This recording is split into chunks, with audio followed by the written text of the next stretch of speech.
Assalamualaikum warahmatullahi wabarakatuh. Bismillahirrahmanirrahim. Alhamdulillahi rabbil alamin. Wabihi nasta'inu ala umuri dunya waddin. Wassalatu wassalamu ala ashrafil anbiya'i wal mursalin, Sayyidina wa maulana Muhammadin wa ala alihi wa sahabatihi ajma'in. Saudara, marilah kita baca suratul Fatihah untuk Kiai Soleh Darat, penulis kitab Faidur Rahman yang kita pelajari pada malam hari ini. Lahul Fatihah.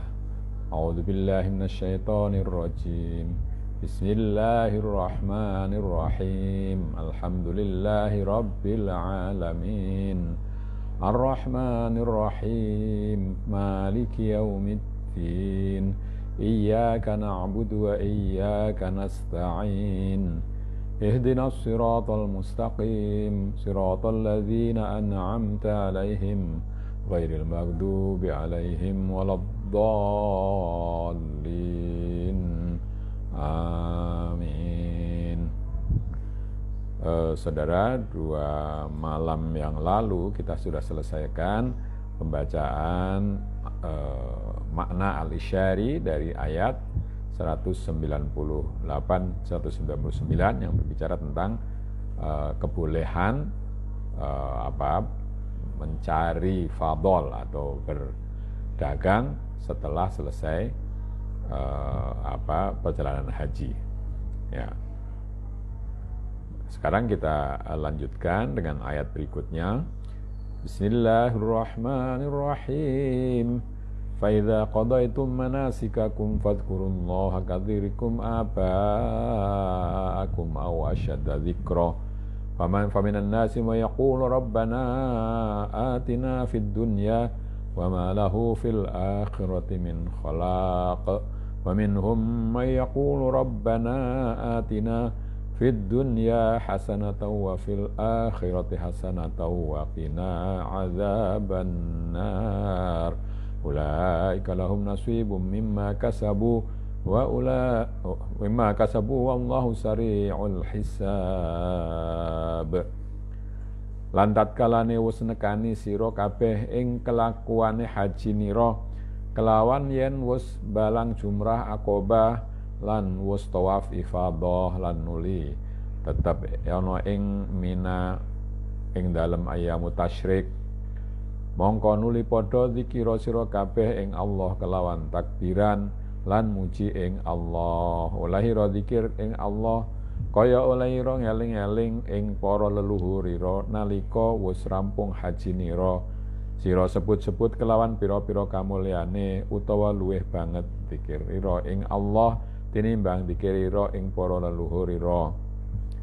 Ketika kalian sudah melaksanakan semua tindakan haji kalian dan yakni dengan sudah melempar jumrah Aqabah dan sudah tawaf ifadah lalu menetap di Mina pada malam-malam tasyrik, maka sebutlah oleh kalian semua nama Allah dengan takbir, tahmid dan sebagaimana kalian dulunya di zaman jahiliyah menyebut leluhur kalian ketika sudah selesai haji dengan menyebut berbagai kemuliaan mereka atau lebih banyak lagi dalam menyebut Allah Subhanahu wa taala daripada kalian menyebut para leluhur kalian. Mongko setengah manungsa musyrik nalikane wis rampung saking hajine mongko padha nyenyuwun marang Allah, ya Rabbana mugi paring tuan ing kula ing dalem donya. Bagian kula mongko nuli den paringi ing dalem donya lan ora ana kaduwe wong iku bagian ing dalem akhirat. Sebagian manusia itu kalau sudah selesai haji lalu berdoa memohon kepada Allah, wahai Tuhan kami, mudah-mudahan Tuhan memberikan kepada kami bahagian dunia kami. Maka diberilah orang itu dengan bahagian dunia, sedangkan di akhirat mereka tidak mendapatkan bagian apa-apa. Mongko satengah manungsa mukmin iku padha nuwun nalikane wis rampung saking hajine ya Rabbana, mugi-mugi paringi Tuhan ing kula ing dalem donya. Tuhan paringi nikmat ngilmu nafi' lan ibadah lan rejeki sacukupe, utawa taufik utawa waladun sholih utawa zaujah sholihah.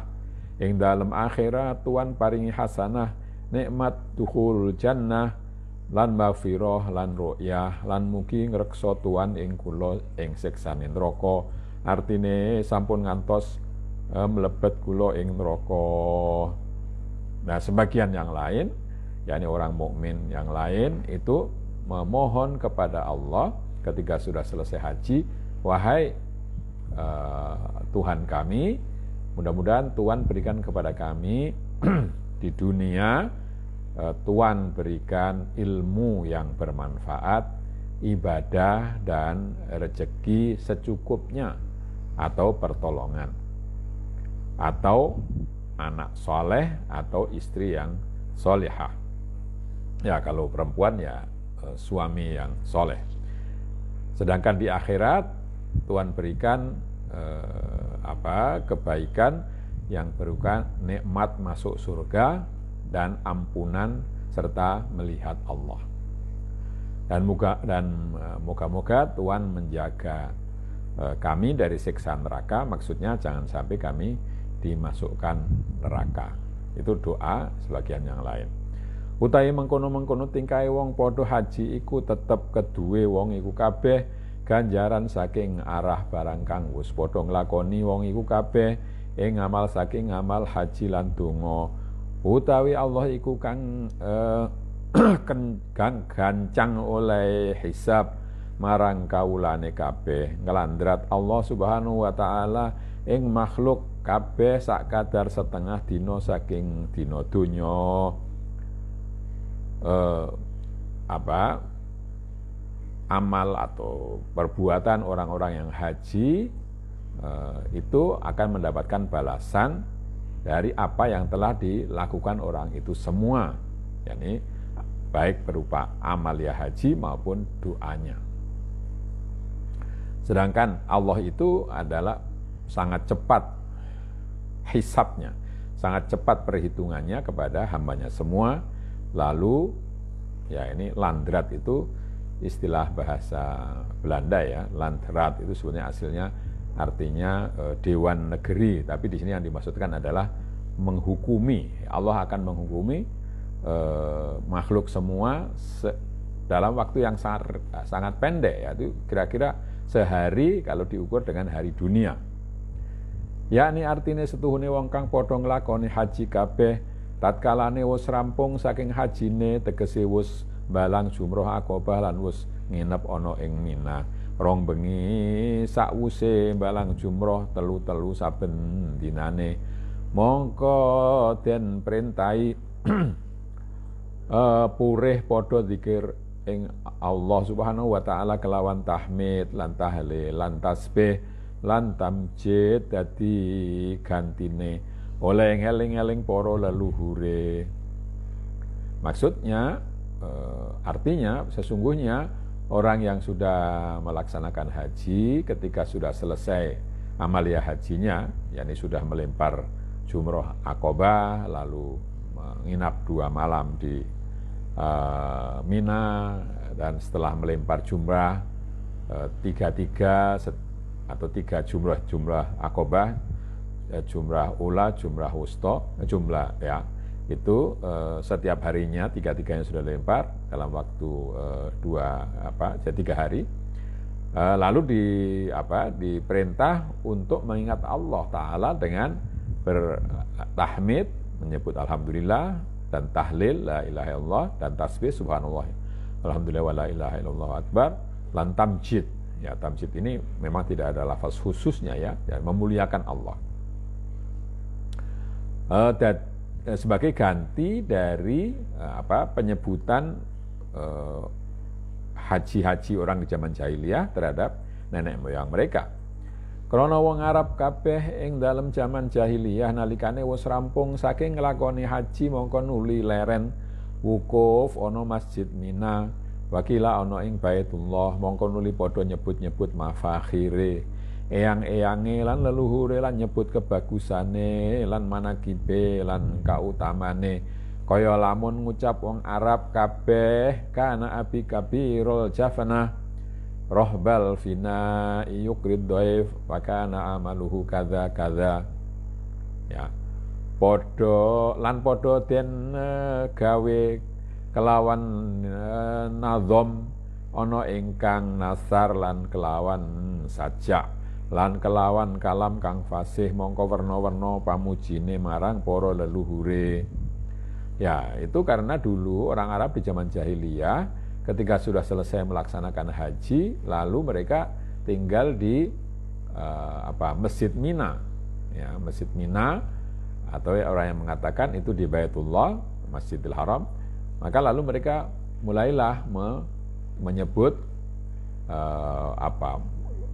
hal-hal yang membanggakan dari eyang-eyang, dari nenek moyang mereka, leluhur mereka. Lalu menyebut apa yang dikerjakan mereka, keutamaannya apa, sifat-sifatnya yang baik apa, dan seterusnya.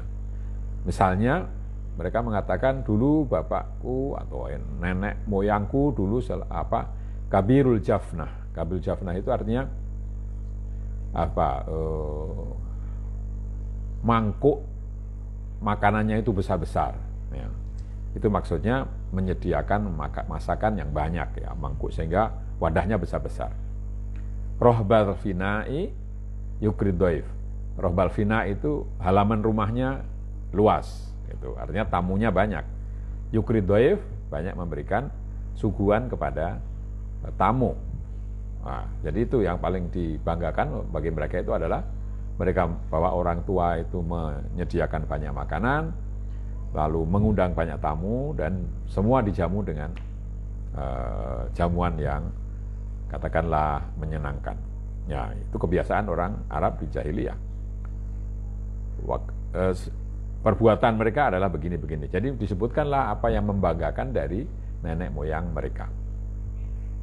Lan podoten dan lalu dibuat itu semua hal yang membanggakan dari orang-orang tua mereka itu dibuat menjadi nazom, ya, dibuat syair, ada juga yang bukan syair, yang prosa dengan atau prosa bersajak, nasar lan kelawan sajak, ya, nasar sajak, dan juga kalam yang fasih, bahasa yang indah, dengan berbagai macam pujian kepada nenek moyang mereka.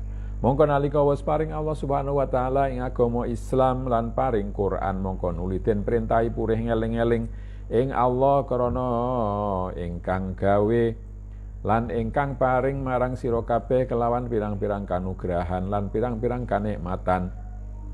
Ya. Nah, lalu setelah Allah memberikan agama Islam dan Quran serta dakwah Nabi, maka lalu kalian diperintah untuk mengingat-ingat Allah, tidak lagi mengingat nenek moyang. Yang Allah yang telah membuat dan memberikan kepada kalian berbagai macam anugerah dan berbagai macam kenikmatan.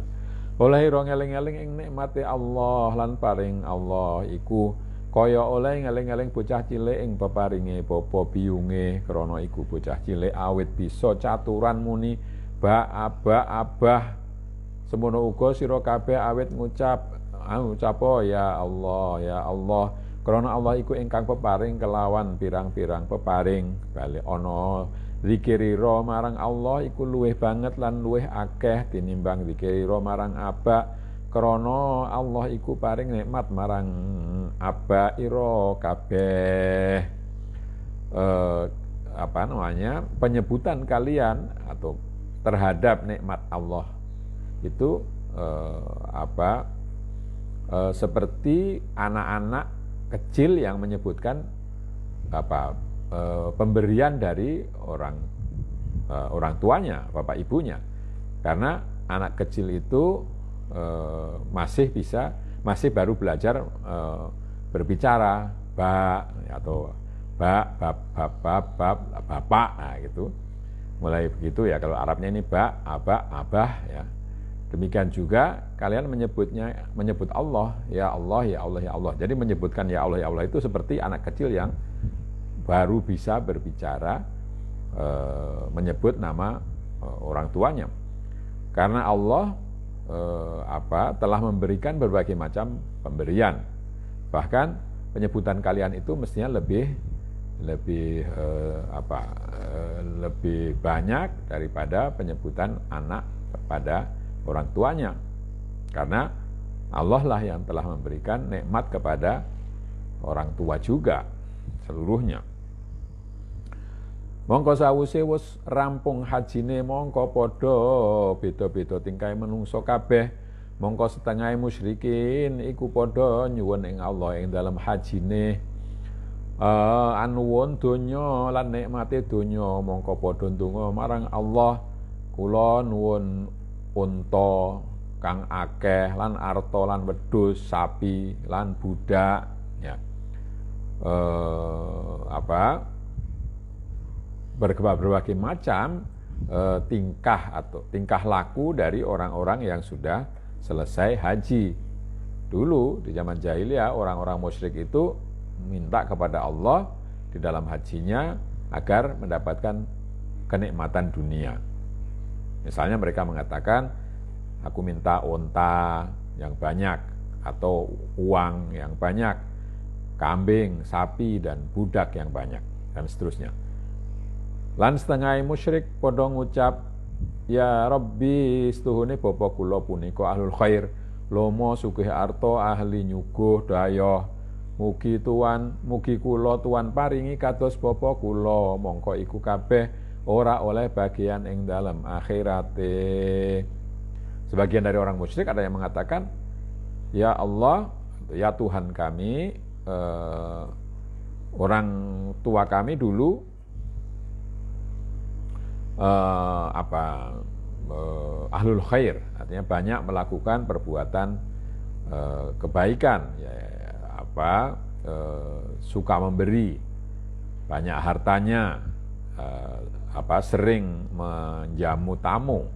Maka kami minta ya Allah, moga-moga Tuhan berikan kepada kami harta seperti kepada orang tua kami.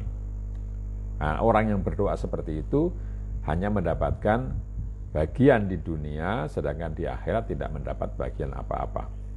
Lan setengah haji mukmin sawise rampung hajine mongko padha nyuwun ing dalam donya hasanah lan ing dalam akhirat iya nyuwun hasanah. Utawi artine hasanah ing dalam donya iku keparingan taufik nglakoni amal soleh lan keparingan sacukupe rezekine lan aman saking a'da lan keparingan waladan solihan lan zaujah solihah. Utawi artine hasanah ing dalam akhirat iku al jannah wal maghfirah war ridwan. Sebagian haji, yang mukmin setelah selesai haji itu meminta kebaikan di dunia dan di akhirat juga meminta kebaikan. Maksudnya kebaikan di dunia adalah diberi pertolongan di dalam melaksanakan amal soleh dan rezeki yang cukup serta aman dari musuh. Juga anak yang soleh dan pasangan istri atau suami yang soleh. Sedangkan makna hasanah di akhirat itu adalah mendapatkan surga, ampunan dan ridho dari Allah Subhanahu wa taala. Wakila wong kang den paringi Islaman Quran lan ahli kang bagus lan arta sacukupe iku mongko teman-teman pinaringan hasanah ing donya lan akhirat. Lan ana akeh-akeh dongane Kanjeng Nabi sallallahu alaihi wasallam, Rabbana atina fid dunya hasanatan wa fil akhirati hasanatan wa qina adzabannar. Arah mengkono sunat donga iki donga krana arah ittiba Nabi lan manut pamuruke Allah Subhanahu wa taala. Ada riwayat yang mengatakan bahwa diberi Islam Quran dan keluarga yang baik serta harta yang cukup itu betul-betul merupakan pemberian yang hasanah di dunia dan di akhirat. Jadi mendapatkan Islam, Quran, keluarga yang baik, harta secukupnya dan harta secukupnya. Itu merupakan anugerah pemberian yang baik di dunia dan akhirat. Kebanyakan yang paling banyak dari doa Nabi itu adalah Rabbana atina fid dunya hasanah. Ya Allah, ya Tuhan kami, berikanlah kepada kami di dunia ini kebaikan dan di akhirat kebaikan serta jagalah kami dari api neraka. Karena itu sunat berdoa dengan doa ini untuk mengikuti atau demi mengikuti Nabi dan mengikuti ajaran atau ya Allah Subhanahu wa taala. Makna al-isyari setuhune artine faida fatum manasikakum fadkurullah al-ayah iku tegese tatkalane wis rampung sira kabeh manasikul wuslah lan wis tutuk sira maqamar rijalis sabiqin min ahlil kamalil wasilin mongko aja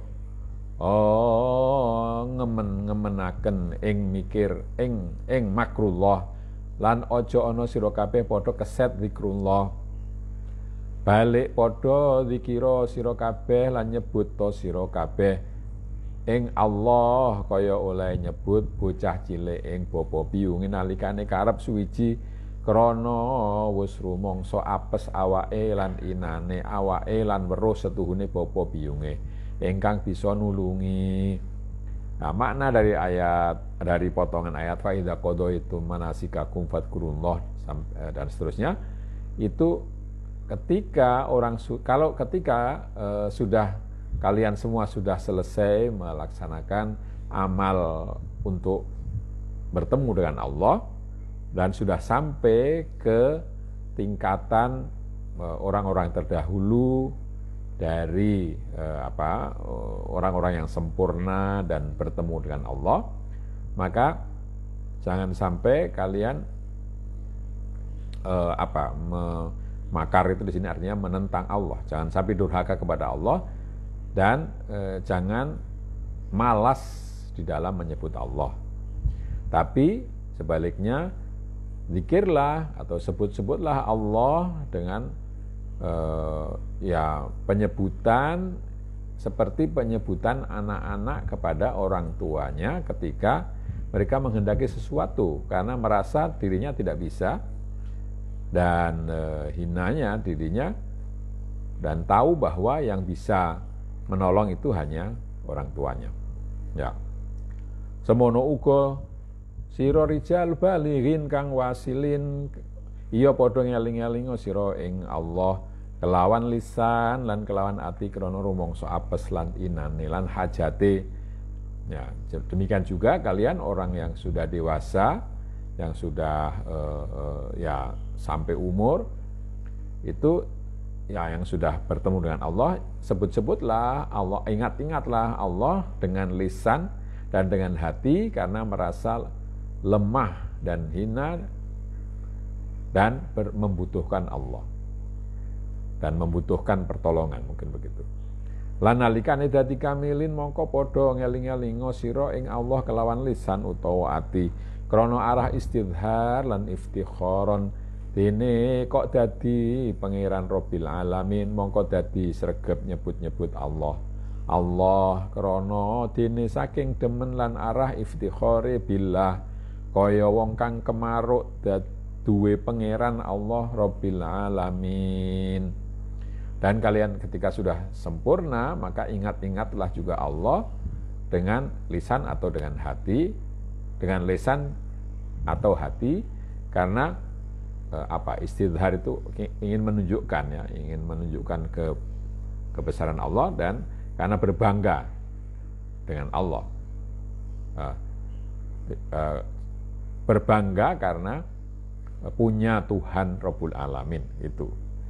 Jadi lalu rajin menyebut Allah karena cinta dan berbangga dengan Allah. Seperti orang yang apa? Ya, saya agak sulit menerjemahkannya. Kemaruk, ya. Kemaruk itu apa?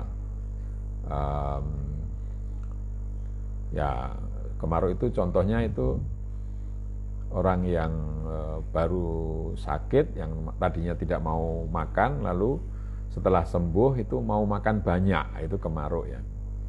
Bahasa Indonesianya apa ini? Mungkin ya loba saja dikatakan, karena apa? Karena bangga aja, karena bangga mempunyai Tuhan Allah Rabbul Alamin.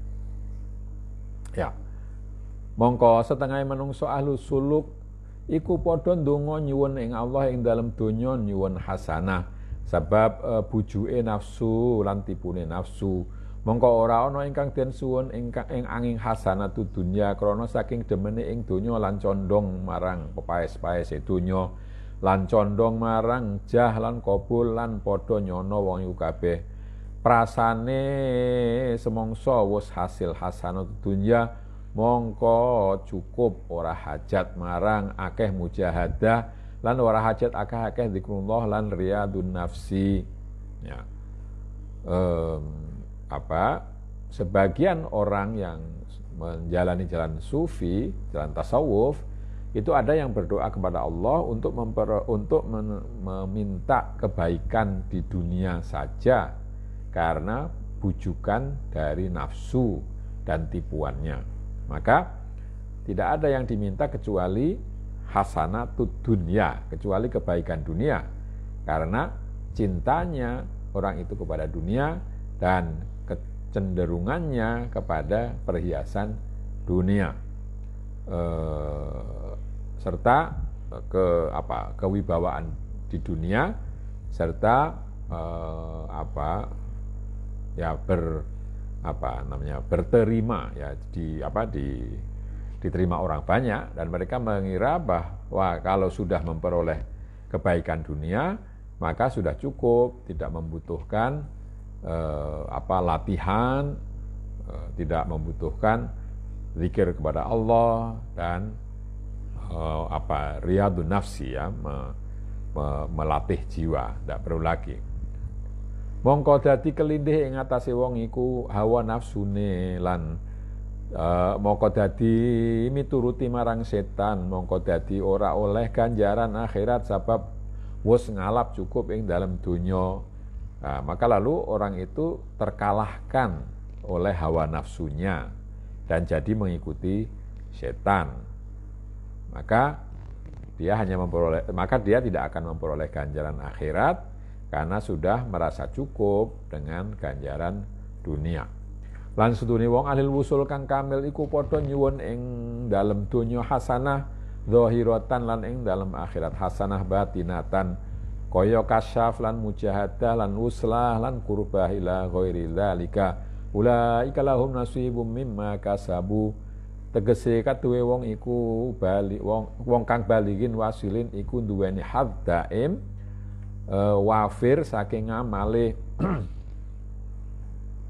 saking pira-pira makomat lan karomat. Sungguhnya orang yang ahlul wusul yang yang tadi bertemu dengan Allah dalam laku tasawufnya yang sempurna itu meminta di dunia kebaikan zahir, sedangkan di akhirat kebaikan batin. Seperti kasyaf, ya kasyaf itu keterbuka, tersingkapnya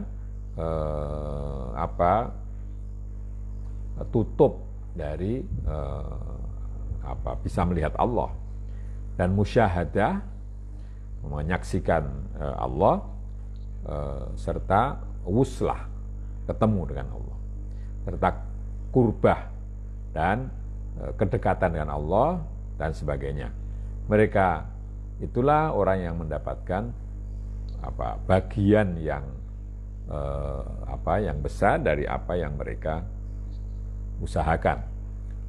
Maksudnya orang yang sudah sampai ke tingkat itu memperoleh bagian yang abadi yang cukup dari perbuatan perbuatannya yang berupa maqamat dan karomat. Maqamat itu tingkatan dalam perjalanan tasawuf, dan karomat itu keutamaan-keutamaan. Wallahu sari'ul hisab, utawi Allah marang wong rong werna iku enggal paring apa sak panuwune kelawan gancang apa sak kadar niate lan sak kadar akale. Tetapi ne sapa wong ngarepaken donya bloko ya ora oleh akhirat, sapa wong ngarepaken akhirat bloko mongko oleh donya apa kadare hajate lan hasil akhirate kelawan tikel-tikelan. Wallahu sari'ul hisab, Allah itu maha cepat perhitungannya. Maksudnya bahwa Allah itu akan memberikan kepada apa yang diminta oleh hambanya itu dengan cepat, seperti atau sekadar niatnya dan akalnya. Tetapi orang yang menghendaki dunia ya memang hanya mendapatkan dunia saja, tidak mendapatkan balasan akhirat. Sementara orang yang mengharapkan akhirat saja itu akan memperoleh dunia sekadarnya, sekadar kebutuhannya, dan memperoleh akhirat dengan berlipat-lipat. Lan malih aweh isyarat marang ganjange hisab setuhune Allah Subhanahu wa taala iku hisab marang barang kang kumrentek ing dalem atine kawula, mongko zahir labete mangkono-mangkono nur hasana utawa zulmatu sayyi'ah ingkang wis den angen-angen ing dalem atine, zahir ing dalem atine lan roe. Qala ta'ala wa in tubdu ma fi anfusikum aw tukhfuhu yuhasibkum bihillah. Dan juga ayat ini memberikan isyarat kepada cepatnya perhitungan Allah. Sesungguhnya Allah SWT itu menghisab apa saja yang terbersit di dalam hati hambanya. Maka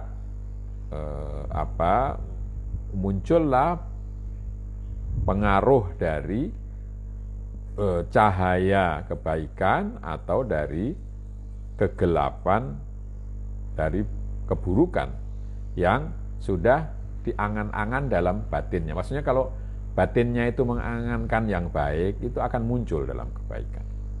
Kalau hatinya mengangankan yang jelek, ya nanti akan muncul dalam bentuk kegelapan. Akan lahir di dalam hatinya dan di dalam rohnya. Allah berfirman, kalau kalian melahirkan, memperlihatkan apa yang di dalam hati kalian, ataupun kalian menyimpannya atau merahasiakannya, maka pasti Allah akan menghitungnya. Jadi yang dihisab itu bukan hanya yang kelihatan, tapi juga yang tidak kelihatan juga. Ya, karena ini masih agak panjang, saya kira kita akhiri sampai di sini dulu. Marilah kita baca hamdalah. Alhamdulillahirabbil alamin. Kurang lebihnya saya minta maaf. Akhirul kalam. Wassalamualaikum warahmatullahi wabarakatuh.